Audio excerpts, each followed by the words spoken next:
თბილისის, ქუთაისის და ზოგადად ქალაქების ინფრასტრუქტურის მდგომარეობის მიმართ თქვენ განსაკუთრებული მგზნობიარობით გამოირჩევით და ეჭვი მაქვს აი ამ სტიქიები რანაირად უწოდო არ ვიცი, მაგრამ ინტენსიური წვიმის შედეგად გამოწვეული თავზე ჩამოხობილი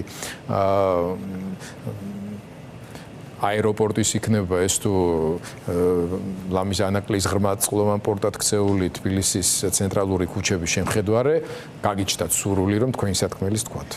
კი ბატონო, მადლობა მოწვევისთვის, მოგესალმებით პირველ რიგში წუხარებას გამოვთქვამ დიდი ქართველის გარდაცვალების გამო და მართლა ძალიან ემოციური იყო თუნდაც ეს ვიდეო.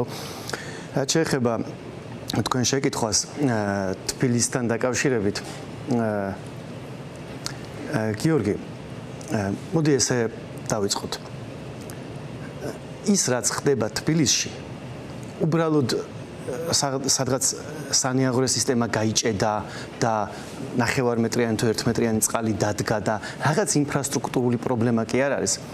ეს არის საქართველოს განვითარების თავარი პრობლემა, რომ თბილისის და ზოგადად ქალაქების ინფრასტრუქტურაში არიდება საკმარისი ფული, ან როდესაც იდება ფული, იმის უდიდესი ნაწილი არის მოპარული და თავარი პრობლემა ამ ქვეყნის განვითარების ზუსტად არის ეგ, რომ არსებობს ორი ტიპის სიტყვა მშენებლობა ქვეყანაში. არსებობს ერთი მშენებლობა, სადაც 40-50 სართულიან კორპუსებს ისე ლამაზად, ისე მშვენივრად აშენებენ დეველოპერები 2 წელიწადში, 3 წელიწადში, რომ გაუცდები და გაიული გამოიული, თუნდაც ვაჟა-ფშაველაზე და გაიხედავ, გამოიხედავ და შეხედავ და ეს კორპუსი აქ როდის გაჩნდა, ეგ კითხვა გიჩნდება და ძალიან ხარისხიანად აშენებენ ქართველი დეველოპერები და ძალიან ხარისხიანად, როდესაც საქმე ეხება კერძო ფულს, კერძო ინვესტიციას, კერძო პროექტს, ხოლო რაც შეეხება საჯარო ინფრასტრუქტურას, ყველაფერი არის უკუღმა. ერთს ვიტყვი რა. თბილისის ბიუჯეტი არის 2.7 მილიარდი ლარი. აქედან დაახლოებით მილიარდი ლარი არის ინფრასტრუქტურაზე გამოყოფილი. აი კიდე სახელმწიფო ბიუჯეტიდან რაღაც სამინისტროებით რაღაც თანხა არის გამოყოფილი. ჯამში გიორგი თბილისის ეკონომიკას თუ ავიღებთ 2026 წელს, იმის 2%-იც არ არის გამოყოფილი ინფრასტრუქტურაზე. 2%-იც. და თუ შევხედავთ იმ ქალაქებს, ვინც სწრაფად განვითარდა, აი მაგალითად შევხედავთ ისტანბულს, შევხედავთ პრაღას 80-იანებიდან შემდეგ, 90-იანებიდან უფრო, შევხედავთ ბუქარესტს, შევხედავთ ვარშავას. ეს მაჩვენებელი არის მინიმუმ 2-ჯერ მეტი, 3-ჯერ მეტი და ყოფილა შემთხვევები ყოფილა 4-ჯერ მეტი და მაგალითად ბუქარესტში რაღაც პერიოდის მანძილზე ინფრასტრუქტურაში დახარჯულა ქალაქის მთლიანი შიდა პროდუქტის 8%. ჩვენთან იხარჯება 2%. საბოლოო ჯამში ამ ჩვენ ვართ ქვეყანა, სადაც აი მოკლედ ვიტყვი რომ აი მაგალითად ეკონომიკური ზრდის მონაცემებით ამაყობს ბრჭყალებში ხელისუფლება და ამ ეკონომიკური ზრდის რომ იცოდეთ, ამ ეკონომიკური ზრდის ნახევარი მოდის ეკონომიკის 90% სექტორზე და ნახევარი მოდის 10%-იან სექტორზე. და ის 10%-იანი სექტორი არის ეგრეთ წოდებული IT სექტორი და კომპიუტერული მომსახურება და ექსპორტი. და ქართველებმა ისწავლეს მათ შორის ხელოვნური ინტელექტის გამოყენება, პროგრამის წერა და ამით უცხოეთში ყიდიან ამ მომსახურებას და პირველ კვარტალში 9 მილიარდის ექსპორტი განახორციელეს. რატო ვამბობ ამას? ამ ადამიანებს და ზოგადად შემდეგი თაობის ეკონომიკურ განვითარებას სჭირდება ნორმალური ქალაქი. ამ ქალაქში გამოდიხარ კანალიზაციის ჭიდან ამოდის კანალიზაციის სუნი და კანალიზაცია არის მოუგვარებელი და სხვადასხვა უბნებიდან კანალიზაცია პირდაპირ ჩადის მტკვარში და ასევე გარდაბანში კოლექტორი არ არის ბოლომდე გამართული იმდენად რომ მათ შორის ქიმიურად წმენდეს, ანუ რომ დავიწყო და უბრალოდ ჩამოგითვლით. კანალიზაციის პრობლემა არის კანალიზაციის პრობლემა. რომ გადავიდეთ სანიაღვრე სისტემებზე.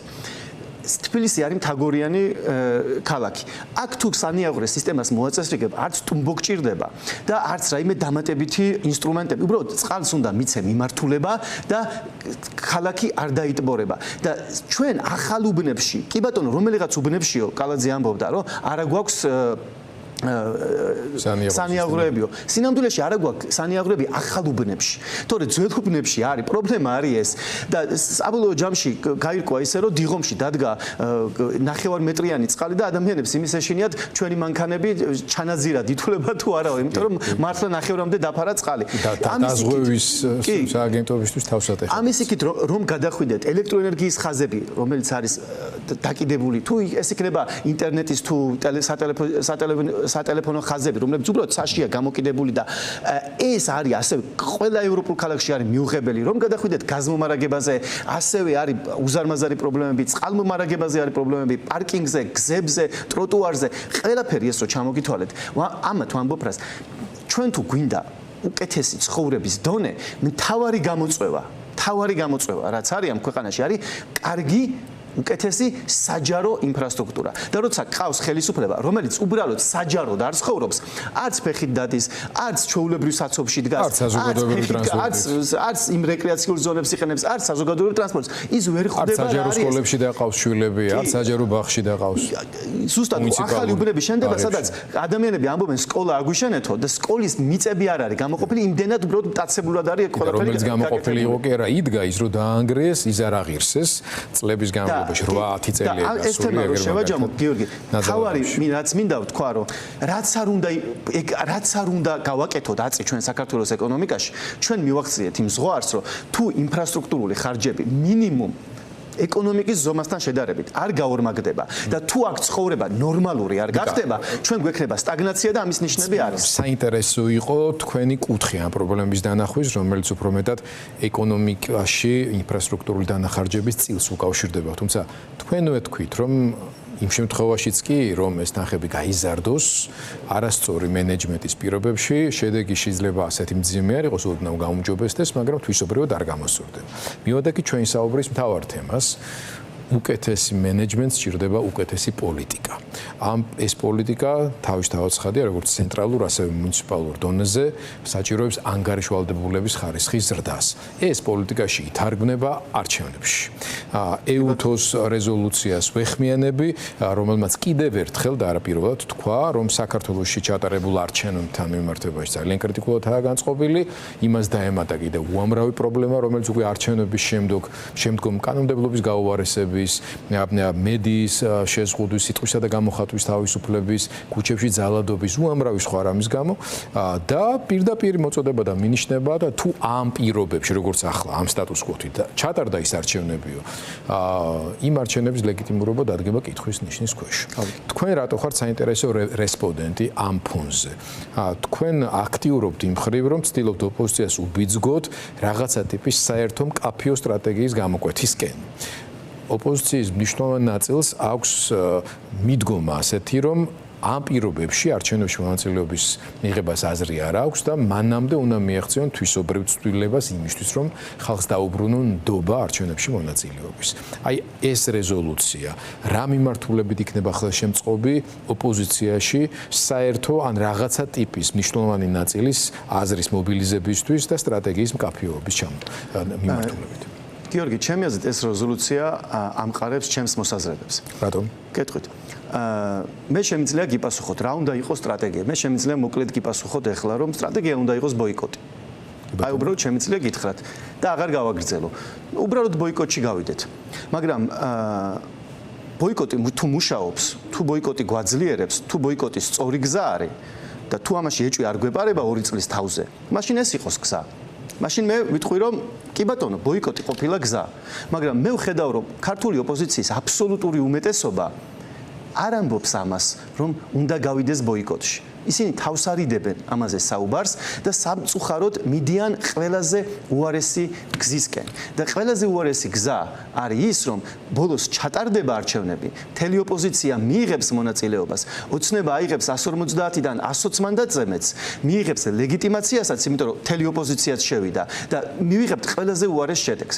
რასაც ეს რეზოლუცია ამბობს, ზუსტად მაგას ვამბობ მეც. ჩვენ გვჭირდება არა უბრალოდ ეხა ფატალიზმი, არ გვჭირდება უბრალოდ რეზოლუცია ამბობს, რომ პირობები ძიმეა, რომ თუ არ დაუბრუნდით რაღაცა ტიპის სტატუს-კვოს, სადაც მეტნაკლებად კონკურენტული არჩევნების წინაპირობები იყო, არჩევნების შედეგები დადგება კითხვის ნიშნის ქვეშ.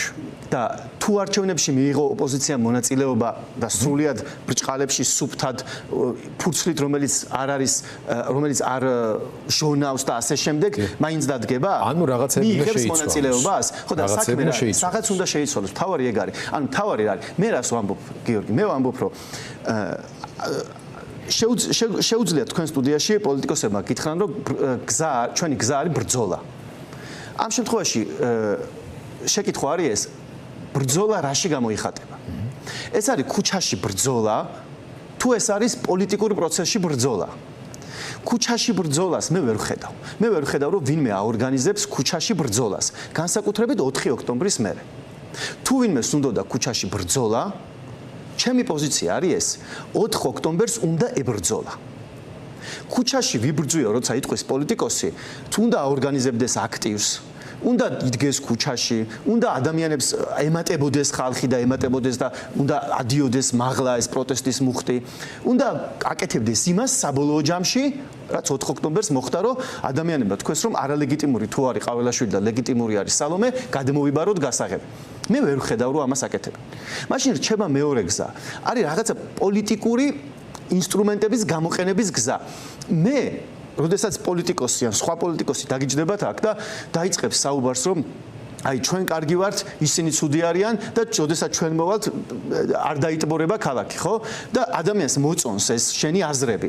ბოლოს რაღაც ხომ უნდა უთხრა, აი რომ მიმართავ ვანოს ან ვახოს ან მანანუკას ან ანანუკას, ხომ უნდა უთხრა, რომ წამოდი ქუჩაში ვიბრძოლოთ. ან წამოდი არჩევნებზე. მე რასაც ვამბობ არის ის, რომ ეხლა ფსონის იმაზე დადება, რომ ჩვენ გავალთ ბოლომდე არჩევნებს ისე, რომ ივანიშვილი ატარებს. არც კი ვუშვებთ, გავალთ ბოლოში. ჩამოვანგრევთ ივანიშვილს. ივანიშვილი გაიქცევა პეკინში ან მოსკოვში. მოვიპოვებთ სრულ ძალაუფლებას და ჩავატარებთ ამის შემდეგ თავისუფალ არჩევნებს. ეს არის სტრატეგია სახელად ბოლომდე. თუ ამის გვჯერა მე ამის არ მჯერა. მე თქვენთან ვარ სტუდიაში და ვამბობ, რომ მე არ მჯერა, რომ ჩვენ ახლა ვართ იმ კონდიციაში, რომ გავალთ ბოლომდე. ამიტომ მე ვამბობ, რომ მე ამის არ მჯერა, რომ ბოლომდე გავალთ ახლა. ამიტომ რჩება გზა. ან ივანიშვილი გამოდის ბოლოში, ან რაღაცაზე ვლაპარაკობთ. და ეს რეზოლუციაც ჩემი აზრით არის მინიშნება იმაზე, რომ ილაპარაკეთ. ანუ შეთანხმდით საარჩევნო გარემოზე, სადაც არ იქნება პოლიტიკური პატიმრები და სადაც ოპოზიციაც და ხელისუფლებაც შეხედავთ ხალხს და ეტყვით, რომ კი, არჩევნები არის გზა.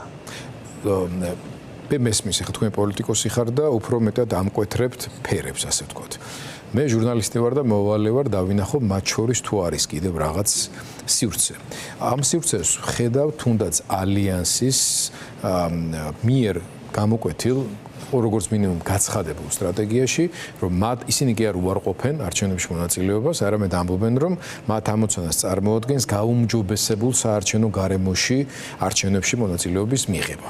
შეიძლება ჩვენ დღეს ყველას გქონდეს პრეტენზიები ამ გარემოს გაუმჯობესებისთვის რას აკეთებენ ან ისინი, ან თქვენ ან სხვები, მაგრამ ის რომ არჩევნებში არ მივიღებთ მონაწილეობას, ასე არ ამბობენ, ამბობენ, რომ ასეთ მდგომარეობაში თუ დავრჩით არჩევნებში მონაწილეობის მიღებას აზრი არ აქვს.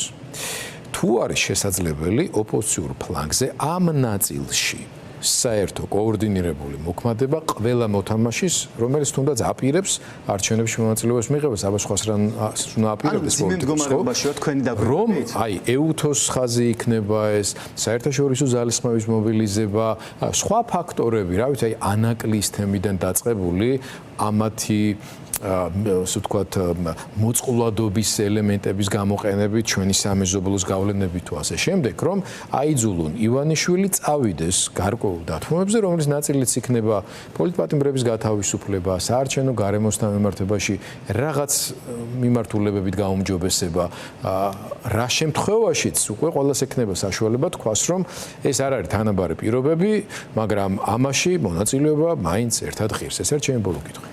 კი ბატონო, მე ვფიქრობ, რომ და ვამბობ ამას, რომ ჩემი აზრით ის, რომ რაღაც შეთანხმებისთვის სივრცე არსებობს, ამის ნიშნებს და სიგნალებს, ამის ინდიკაციები არსებობს და უშვებს ქართული ოცნება. აი რას გულისხმობ? მათ შორის მათი გადაწყვეტილება პორტთან დაკავშირებით შეიძლება იყოს ეს.